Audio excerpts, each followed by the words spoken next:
ಎಲ್ಲರಿಗೂ ನಮಸ್ಕಾರ. ಹಿಂದಿನ ವಿಡಿಯೋದಲ್ಲಿ ಮರ್ಚಂಡೈಸ್ ರಿಲೇಟೆಡ್ ಪ್ಯಾರಾಮೀಟರ್ನ ಹೇಗೆ ಸೆಟ್ ಮಾಡೋದು ಅಂತ ಹೇಳಿದ್ದೀವಿ. ಇವಾಗ ಪರ್ಚೇಸ್ ಹೇಗೆ ಮಾಡೋದು, ಕ್ಯಾನ್ಸಲ್ ಹೇಗೆ ಮಾಡೋದು ಅನ್ನೋದನ್ನು ತೋರಿಸ್ಕೊಡ್ತೀವಿ. ಫಸ್ಟು ಮರ್ಚಂಡೈಸ್ ಸ್ಕ್ರೀನಿಗೆ ಹೋಗಿ ಪರ್ಚೇಸ್ ಮಾಡ್ಕೋಬೇಕಾಗತ್ತೆ. Purchase from supplier, purchase from member. Purchase from supplier ಆಗಿರೋದ್ರಿಂದ ಇದು ಪಿ ಒ ನಂಬರ್ ಅಂದರೆ ಪರ್ಚೇಸ್ ಆರ್ಡರ್ ನಂಬರ್ ಆಗಿರುತ್ತೆ. ಸಪ್ಲೈಯರ್ ನೇಮನ್ನು ಸೆಲೆಕ್ಟ್ ಮಾಡ್ಕೋಬೇಕಾಗತ್ತೆ. ಆಲ್ರೆಡಿ ನೀವು ಸಪ್ಲೈಯರ್ ಹೇಗೆ ಮಾಡೋದು ಅಂತ ಹೇಳಿದ್ದೀನಿ. ಇಲ್ಲಿ ಎಡಿಷನ್ ಹೋದಾಗ ಯಾವ ಐಟಮ್ನ ನೀವು ಪರ್ಚೇಸ್ ಮಾಡ್ತೀರಾ ಅದರ ಕೆಟಗರಿನ ಸೆಲೆಕ್ಟ್ ಮಾಡ್ಕೋಬೇಕು. ಆಟೋಮೆಟಿಕ್ಲಿ ಕ್ರಿಯೇಟ್ ಮಾಡ್ಕೊಂಡಿರೋ ಐಟಮ್ ರಿಫ್ಲೆಕ್ಟ್ ಆಗುತ್ತೆ. ನೀವು ಎಷ್ಟು ಕ್ವಾಂಟಿಟಿನ ತೊಗೊಳ್ತೀರಾ, 20 ಬ್ಯಾಗ್ ತೊಗೋತೀರಾ ಅಂದರೆ 20 ಬ್ಯಾಗನ್ನು ಹಾಕಿ ಪರ್ ಬ್ಯಾಗ್ ಎಷ್ಟು ರೇಟ್ ಇರುತ್ತೆ ಅನ್ನೋದನ್ನ ಹಾಕ್ಕೋಬೇಕಾಗತ್ತೆ. ಪರ್ ಬ್ಯಾಗ್ 250 ಕೊಟ್ಟಾಗ 20 ಬ್ಯಾಗಿಗೆ 5000 ಆಗುತ್ತೆ. ಪೇಮೆಂಟ್ ಮೆಥಡ್ ಕ್ಯಾಶ್ ಅಥವಾ ಕ್ರೆಡಿಟ್. ನೀವು ಕ್ಯಾಶಲ್ಲಿ ಮಾಡ್ತೀರಾ ಅಂತಂದರೆ ಡೈರೆಕ್ಟ್ ಆಗುತ್ತೆ. ಆಲ್ಮೋಸ್ಟ್ ಎಲ್ಲ ಸೊಸೈಟಿಗಳಲ್ಲೂ ಟ್ರಾನ್ಸ್ಫರ್ ಮಾಡೋದ್ರಿಂದ ಕ್ರೆಡಿಟ್ ಅಂತ ಕೊಡ್ತಿದ್ದೀನಿ. ಫುಲ್ ಪೇಮೆಂಟು ಸೇವ್ ಮಾಡ್ಕೋಬೇಕಾಗತ್ತೆ. ನಾವು ಅವರಿಗೆ ಜಿ ಎಸ್ ಟಿನ ಕೊಟ್ಟಿರೋದ್ರಿಂದ ಜಿ ಎಸ್ ಟಿ 450 ರೂಪೀಸ್ ಬಂದಿದೆ. ಸೊ ಟೋಟಲ್ ಅಮೌಂಟು 5900 ಆಗಿದೆ. ಒಂದು ಸರಿ ನಿಮ್ಮದು ಐಟಮ್ನ ಪರ್ಚೇಸ್ ಮಾಡಿದಾಗ ಪರ್ಚೇಸ್ ಆರ್ಡರ್ನ ಇನ್ವಾಯ್ಸ್ನ ಮತ್ತು ನೀವು ಇಲ್ಲಿ ಹಾಕಿದಾಗ ಏನು ಅಮೌಂಟ್ ಬರುತ್ತೆ ಅನ್ನೋದನ್ನ ಟ್ಯಾಲಿ ಮಾಡಿಕೊಂಡು ಕನ್ಫರ್ಮ್ ಮಾಡ್ಕೋಬೇಕಾಗುತ್ತೆ. ಇಫ್ ಏನಾದರೂ ಟ್ಯಾಲಿ ಆಗಿಲ್ಲ ಅಂತ ಅಂದರೆ ಸ್ಕ್ರೀನ್ನ ರಿಟರ್ನ್ ಬಂದರೆ ಸಾಕು. ಇಲ್ಲಿ ಕ್ಲೋಸ್ ಅಂತ ಕಾಣಿಸ್ತಿದೆ ಅಲ್ವಾ, ಕ್ಲೋಸ್ ಮಾಡಿಕೊಂಡು ರಿಟರ್ನ್ ಬಂದು ಕರೆಕ್ಟ್ ಮಾಡಿಕೊಂಡು ಟ್ಯಾಲಿ ಮಾಡ್ಕೊಳ್ಳಿ.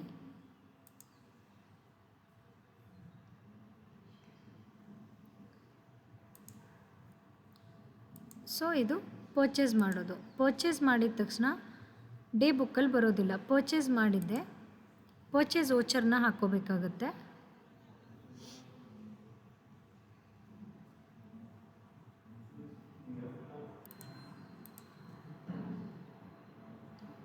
ಪರ್ಚೇಸ್ ಕೆಳಗಡೆ ಪರ್ಚೇಸ್ ವೋಚರ್ ಇದೆ.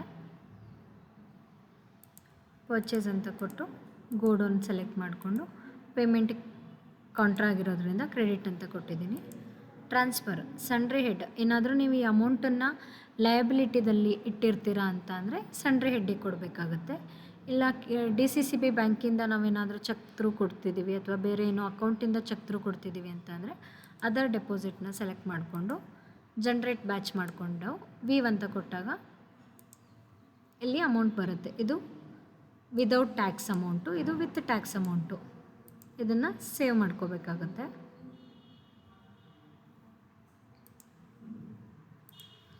ಸೊ ಒಂದು ಸರಿ ಪರ್ಚೇಸ್ ಮಾಡಿ ಐಟಮ್ನ ಪರ್ಚೇಸ್ ವೋಚರ್ ಹಾಕಿದ ಮೇಲೆ ಸೇಲ್ಸ್ ರೇಟನ್ನು ಹಾಕ್ಕೋಬೇಕಾಗತ್ತೆ.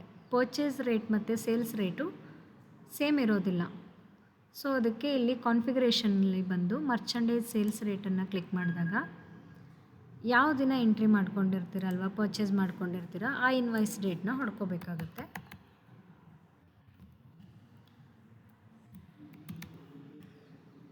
ಇನ್ವಾಯ್ಸ್ ಡೇಟ್ ಹಾಕಿ ಟ್ಯಾಬ್ ಹಾಕಿದಾಗ ಪರ್ಚೇಸ್ ಆರ್ಡರ್ ನಂಬರ್ ರಿಫ್ಲೆಕ್ಟ್ ಆಗುತ್ತೆ.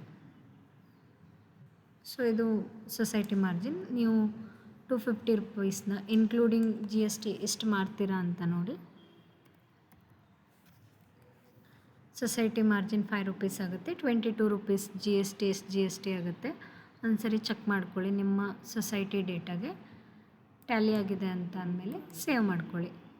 ಪ್ರತಿ ಟೈಮು ನೀವು ಯಾವುದೇ ಹೊಸ ಐಟಮ್ನ ಆಗಿರ್ಬೋದು ಅದೇ ಐಟಮ್ನ ಆಗಿರ್ಬೋದು ಪರ್ಚೇಸ್ ಮಾಡಿದ್ದೀರಾ ಅಂತಂದರೆ ಸೇಲ್ಸ್ ರೇಟ್ ಹಾಕಿಲ್ಲ ಅಂತಂದರೆ ನೀವು ಪರ್ಚೇಸ್ ಮಾಡಿರೋ ಐಟಮು ಸ್ಟಾಕ್ ರಿಪೋರ್ಟಲ್ಲಿ ರಿಫ್ಲೆಕ್ಟ್ ಆಗೋದಿಲ್ಲ. ಇದು ಒಂದು ಐಟಮ್ನ ಪರ್ಚೇಸ್ ಮಾಡಿ ಸೇಲ್ಸ್ ರೇಟ್ ಹಾಕೋದಾಗಿರುತ್ತೆ. ಇಫ್ ನೀವೇನಾದರೂ ಆ ಎಂಟ್ರಿ ರಾಂಗ್ ಆಗಿದೆ, ಅಮೌಂಟ್ ಟ್ಯಾಲಿ ಆಗ್ತಿಲ್ಲ, ನಾವು ಆಲ್ರೆಡಿ ಪರ್ಚೇಸ್ ಮಾಡಾಗಿದೆ ಅಂತ ಅಂದಾಗ ಸೇಲ್ಸ್ ರಿಟರ್ನ್ ಅಥವಾ ಸೇಲ್ಸ್ ಕ್ಯಾನ್ಸಲ್ ಮಾಡ್ಕೋಬೇಕಾಗತ್ತೆ.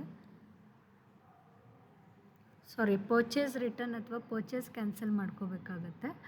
ಪರ್ಚೇಸ್ ರಿಟರ್ನ್ ಮಾಡಿದರೆ ಏನಾಗುತ್ತೆ ಅಂತ ಅಂದರೆ ನೀವು ಎಂಟ್ರಿ ಮಾಡಿರೋ ರಿಟರ್ನ್ ಮಾಡಿರೋ ಡೇಟಾ ರಿಪೋರ್ಟಲ್ಲಿ ರಿಫ್ಲೆಕ್ಟ್ ಆಗುತ್ತೆ.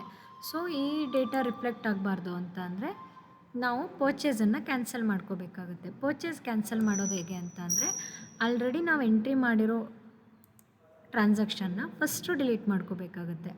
ಡಿಲೀಟ್ ಮಾಡೋದು FASಗೆ ಹೋಗಿ ಪಾಸ್ ವೋಚರ್ಗೆ ಹೋಗಿ ಯಾವ ಡೇಟಲ್ಲಿ ಎಂಟ್ರಿ ಮಾಡಿರ್ತೀರೋ ಆ ಡೇಟಲ್ಲಿ ಎಂಟ್ರಿ ಮಾಡಿ ವ್ಯೂ ಕೊಟ್ಟಾಗ ನೀವು ಮಾಡಿರೋ ವೋಚರ್ ರಿಫ್ಲೆಕ್ಟ್ ಆಗುತ್ತೆ. ಇಲ್ಲಿ ವೋಚರ್ ನಂಬರ್ 9 ಏನು ಪರ್ಚೇಸ್ ಮಾಡಿದ್ದೀರಾ ಯೂರಿಯಾ ಅಲ್ವಾ, ರಿಫ್ಲೆಕ್ಟ್ ಮಾಡಿಕೊಂಡಾಗ ಇಲ್ಲಿ ಡಿಲೀಟ್ ಅಂತ ಆಪ್ಷನ್ ಬರುತ್ತೆ. ಹೀಗೆ ಡಿಲೀಟ್ ಮಾಡಿದಾಗ ಜಸ್ಟು ಡೇ ಬುಕ್ಕಿಂದ ಮಾತ್ರ ಹೋಗುತ್ತೆ ಬಿಟ್ಟರೆ ಸ್ಟಾಕಲ್ಲಿ ಕಡಿಮೆ ಆಗೋದಿಲ್ಲ. ಆ ಸ್ಟಾಕನ್ನು ಹೇಗೆ ಕಡಿಮೆ ಮಾಡಬೇಕು ಅಂತ ಅಂದರೆ, ಮರ್ಚೆಂಡೈಸ್ಗೆ ಹೋಗಿ ಇಲ್ಲಿ ಲೆಫ್ಟ್ ಸೈಡ್ ಸ್ಕ್ರೀನಲ್ಲಿ ಪರ್ಚೇಸ್ ಕ್ಯಾನ್ಸಲ್ ಅಂತ ಇರುತ್ತೆ. ಪರ್ಚೇಸ್ ಕ್ಯಾನ್ಸಲಲ್ಲಿ ಆ್ಯಕ್ಟಿವಿಟಿ ಟೈಪ್ ಪರ್ಚೇಸ್ ಸೆಲೆಕ್ಟ್ ಮಾಡಿ, ಸಪ್ಲೈಯರ್ ನೇಮ್ ಆಟೋಮೆಟಿಕ್ಲಿ ಬರುತ್ತೆ. ಕೆಟಗರಿ ಸೆಲೆಕ್ಟ್ ಮಾಡ್ಕೋಬೇಕಾಗುತ್ತೆ. ನೀವು ಯಾವುದು ಐಟಮ್ ಮಾಡ್ಕೊಂಡಿದ್ದೀರಾ, ಇಲ್ಲಿ ನಾನು ಜಸ್ಟ್ ನಿಮಗೆ 1 ಐಟಮ್ ಮಾತ್ರ ತೋರಿಸ್ತಿದ್ದೀನಿ. ನೀವು ಆ ದಿನ ಏನಾದರೂ ಜಾಸ್ತಿ ಐಟಮ್ ಮಾಡ್ಕೊಂಡಿದ್ದೀರಾ ಅಂದಾಗ ಪ್ರತಿ ಐಟಮ್ ಕೂಡ ಡೌನ್ವರ್ಡ್ಸಲ್ಲಿ ಬರುತ್ತೆ.